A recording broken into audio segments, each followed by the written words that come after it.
Hello, I'm Harold Case, owner of Sonlight Services and Rodney Loeb Septic. In this video, we'll answer the questions we hear most about septic pumping. What does septic pumping cost? That's something that's on all of our minds. What is this service going to cost us?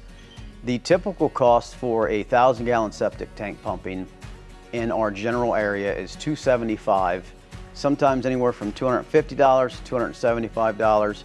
And again, that's going to change depending on location, if we've got to locate a lid, if we have to dig up the lid, or if there's more gallons than that. But typically $250 to $275 is our average cost. Why do the dates and times keep changing? That's a great question.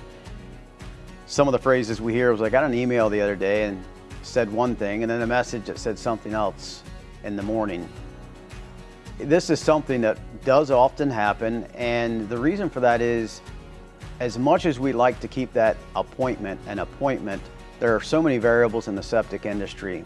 Some of them being, did the job that he was previously on take longer than what we normally expect? Or did he get to the municipal waste plant to offload and there's 4 or 5 trucks ahead of him? Or did he hit traffic? Or did an emergency job come up? So we do apologize for some of those changes that may come, but we do our best to make sure that we get to you when that set appointment is to happen. But those are the reasons that they do change around from time to time. Was our tank full? And why is my tank full if only one person lives here? And how soon does it take to fill up? So was it full? A tank is always full. A septic tank is always full. When we think of the word full compared to you as the homeowner, was it full? Our version of full and having problems is when it is above the inlet line and the outlet line. It's up into the riser and ready to come out over top of the riser. That is a full, that is a problem. As far as a tank being full and at operating capacity, they will always be at full operating capacity. And what that simply means is it's at the inlet level and the outlet level, and that is how it's supposed to operate. A tank will fill up, a 1,000-gallon tank with 3 people living in that home. That tank will be full again within 2 weeks after pumping. The national average for water waste or any type of waste for a home is 50 gallons per person per day.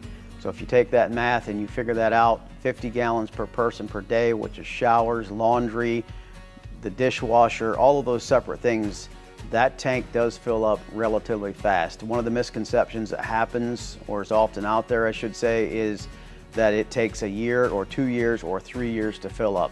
If it takes 3 years to fill up, then we've got another major problem, which means there is a leak somewhere in that tank and it's getting away, which then that does need to be addressed as well. Are my baffles in good condition?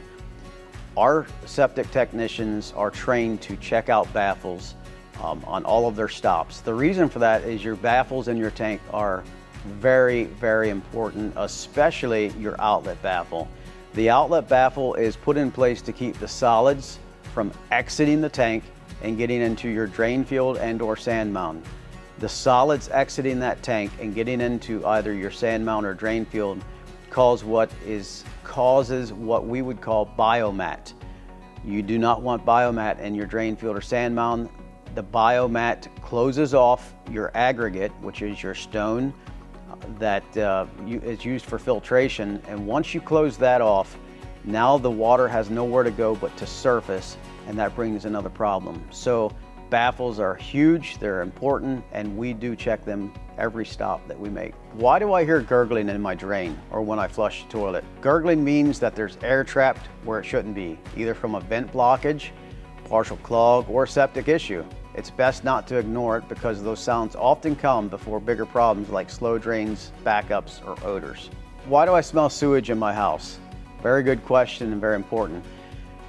Dried or empty P-traps would cause that. Cracked or loose toilet seals, blocked or damaged vent pipes, dry or leaking clean out plugs, septic or sewer line problems, or a failed roof or wall seals. Some of the steps that you can take to try first before calling us would be run water in all the drains for a few minutes. Check around the toilets for wobbles or leaks. And then to make sure all floor drain plugs are secure. If that smell is strong and stays consistent, ventilate the house and call us or a licensed plumber to help take care of that. Should my clean out pipe have vent holes in it? A clean out is designed to provide access to your plumbing or septic line for inspections, maintenance, and to help clear blockages. It's supposed to be a sealed access point, not necessarily a vent. So the cap keeps sewer gases, odors, and wastewater inside the system where they belong. It keeps them from exiting. So if you do notice holes in your clean out, we recommend replacing the cap with a proper solid clean out cap, cheap and easy to find at any hardware store. And if you still smell the sewer gases after that, you may have a venting or drainage issue that needs checking. Why is my grass green around my septic system? If your grass is noticeably greener or thicker around your septic system, it's usually a sign that the area is receiving extra nutrients and moisture from the system below. Here's what that can mean. You have too much effluent near the surface, which is a big warning sign that you either have a broken or leaking component underground that you can't see. But extra lush growth, soggy soil, or odor means it's time to have your system checked before a small issue becomes a costly one. If you have a question we didn't answer in this video, you can find more educational content by reading our blogs, subscribing to our YouTube channel, or simply giving us a call and we'll do our best to answer those questions for you. To schedule service visits, you can visit sonlightservices.com.